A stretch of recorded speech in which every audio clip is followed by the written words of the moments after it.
Hello everyone, नमस्ते। Cooking माइन्डसेटमा यहाँलाई धेरै धेरै स्वागत गर्न चाहन्छु। र आजको भिडियोमा चाहिँ हजुरहरूको लागि भन्नु मैले बेक गरेको स्पागेटीको रेसिपी लिएर आएको छु। आशा छ यो रेसिपी पक्कै पनि यहाँले मन पराइदिनु हुनेछ। यसलाई मन पर्यो भने लाइक र सेयर गर्न पनि नबिर्सिनु होला। सुरुमा ग्यास अन गरेर मैले यहाँ आफ्नो चाहिने जति पानी हाल्दैछु एउटा भाँडामा।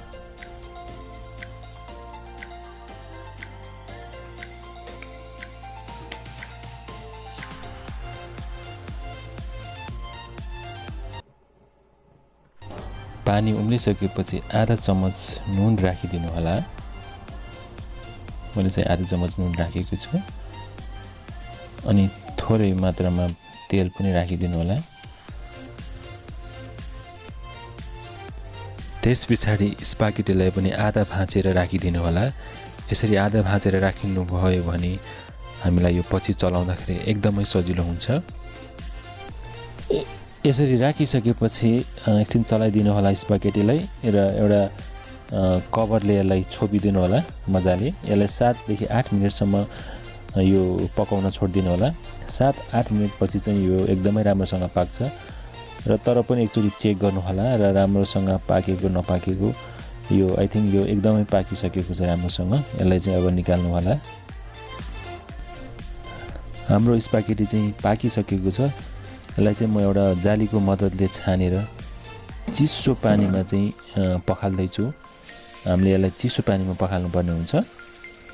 चिसो पानीमा पखालिसकेपछि मजाले पखालिसकेपछि यो स्पागेटीलाई तपाईँले एउटा साइडमा राखिदिनु होला।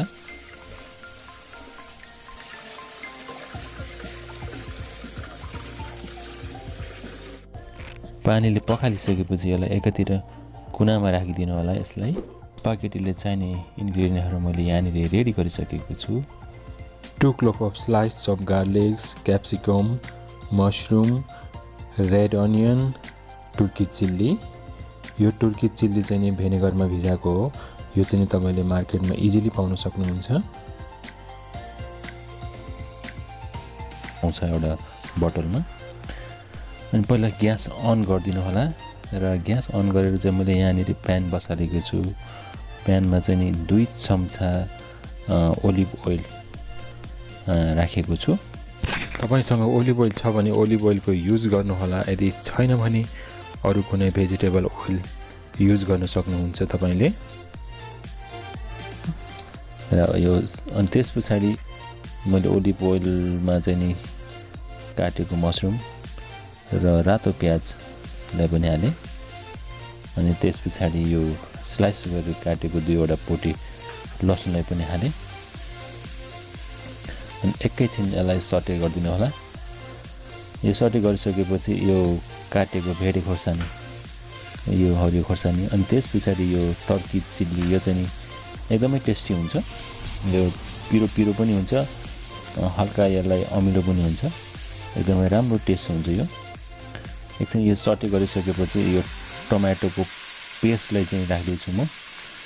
अनि यहाँहरूले पनि आफ्नो टमाटोको पेस्ट चाहिँ नि यदि रेडिमेड पायो भने रेडिमेडै राख्नु होला। यदि इनकेस तपाईँहरूले रेडिमेड पाएन भने यो टमाटोको पेस्ट चाहिँ नि फ्रेस टमाटो ल्याएर चाहिँ नि तपाईँहरूले आफ्नै घरमा फ्रेस टमाटोको चाहिँ यसरी प्युरी बनाएर सक्नुहुन्छ। यो चाहिँ रेडी भइसकेको छ अलमोस्ट।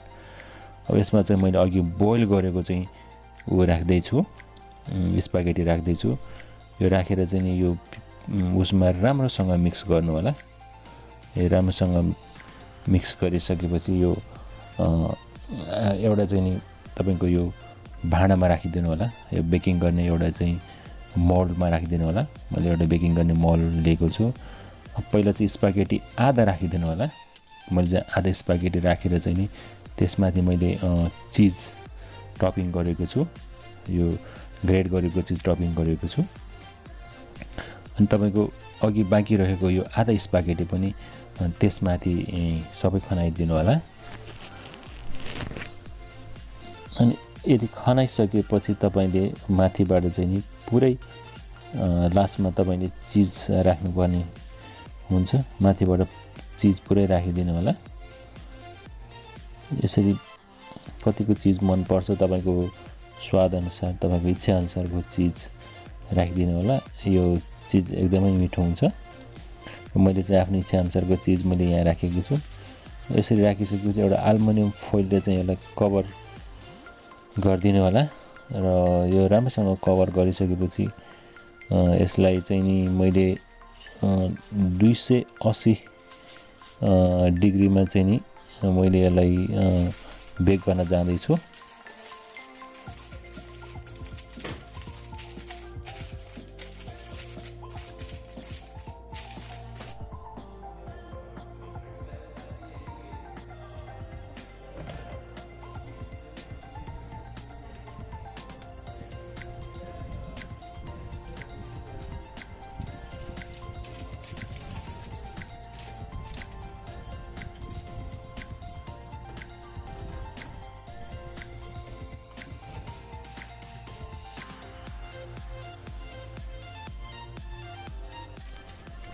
हाम्रो बेक गरेको स्पागेटी चाहिँ तयार भइसकेको छ। अब म यसलाई चाहिँ ओभनबाट निकाल्दै छु। हेर्नुस् त एकदमै तातो तातो एकदमै वाउ चीज हेर्नुस् त पग्लेर एकदमै यमी देखिएको छ। यो चाहिँ रेडी भइसकेको छ। अब म चाहिँ यसलाई सर्भ गर्दै छु।